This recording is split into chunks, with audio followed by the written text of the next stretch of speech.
అందరికీ నమస్కారం. సెప్టెంబర్లో పౌర్ణమి రోజున రానున్న రెండవ చంద్రగ్రహణం. ఈ వీడియో చూసే ముందు ఒక్క లైక్ చేసి జై శ్రీరామ్ అని కామెంట్ చేయండి. హిందూ క్యాలెండర్ ప్రకారం 2024 సంవత్సరంలో రెండవ చివరి చంద్రగ్రహణం సెప్టెంబర్ శుక్లపక్ష పౌర్ణమి రోజున సంభవిస్తుంది. సూర్యగ్రహణం, చంద్రగ్రహణం వంటి సంఘటనలు జ్యోతిష్య శాస్త్రంలో చాలా ముఖ్యమైనవిగా పరిగణిస్తారు. ఇది ప్రజల మనస్సుపై తీవ్ర ప్రభావం చూపుతుందని అభిప్రాయపడతారు. 2024లో మొత్తం 2 చంద్రగ్రహణాలు వచ్చాయి. సంవత్సరంలో మొదటి చంద్రగ్రహణం 25 మార్చి 2024న హోలీ రోజున ఏర్పడింది. ఈ చంద్రగ్రహణం భారతదేశంలో కనిపించలేదు. అందువల్ల దీనికి సూతకాలం కూడా చెల్లదు. ఇప్పుడు ఈ ఏడాదిలో ఏర్పడే చివరి చంద్రగ్రహణం 18 సెప్టెంబర్ 2024న సంభవించబోతుంది. ఇది పాక్షిక చంద్రగ్రహణం. దాని ప్రభావం చాలా ప్రదేశాల్లో కనిపిస్తుంది. రెండవ చంద్రగ్రహణం ఖచ్చితమైన తేదీ, గ్రహణ సమయం, సూతకాల సమయం, రాశి చక్ర గుర్తులపై ఎలాంటి ప్రభావం చూపిస్తుందో ఈ వీడియోలో తెలుసుకుందాం. భూమి సూర్యుని చుట్టూ తిరుగుతుంది. చంద్రుడు భూమి చుట్టూ తిరిగే ఉపగ్రహం. సూర్యుడికి చంద్రుడికి మధ్య భూమి వచ్చినప్పుడు చంద్రగ్రహణం ఏర్పడుతుంది. భూమి కారణంగా సూర్యుని కాంతి చంద్రుడిని చేరుకోదు. దీని కారణంగా భూమి నీడ చంద్రునిపై పడుతుంది. ఈ ఖగోళ దృగ్విషయాన్నే చంద్రగ్రహణం అంటారు. ఈ ఏడాది పాక్షిక చంద్రగ్రహణం ఏర్పడబోతుంది. హిందూ క్యాలెండర్ ప్రకారం పౌర్ణమి ప్రతి నెల శుక్లపక్ష చివరి తేదీన వస్తుంది.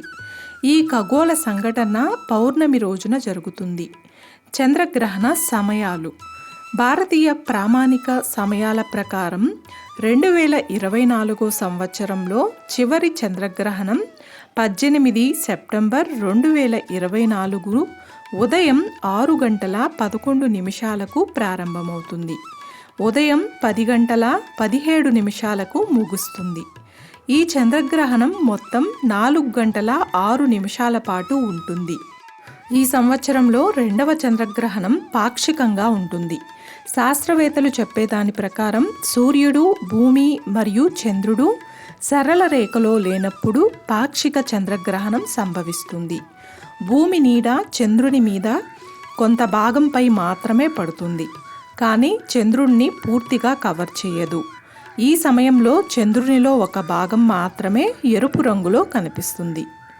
ఈ సంవత్సరంలో రెండవ చంద్రగ్రహణం ఐరోపా, ఆఫ్రికా, ఉత్తర అమెరికా, దక్షిణ అమెరికా, పసిఫిక్, అట్లాంటిక్, హిందూ మహాసముద్రం, ఆర్కిటిక్ వంటి పరిమిత ప్రాంతాల్లో మాత్రమే కనిపిస్తుంది.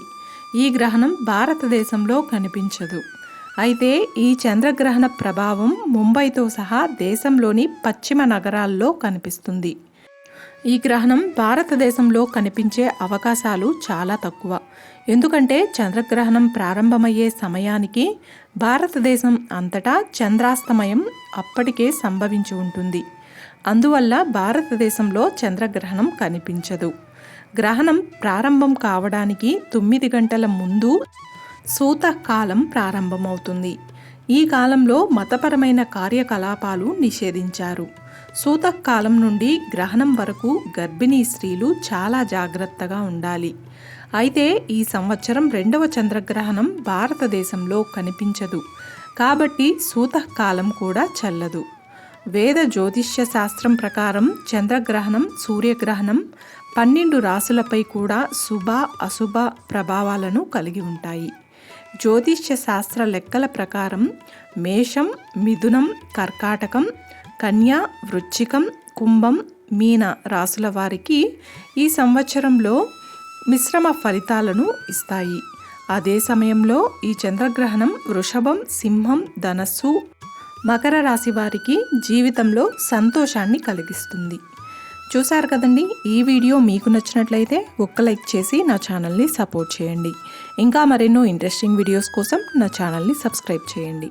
Thanks for watching.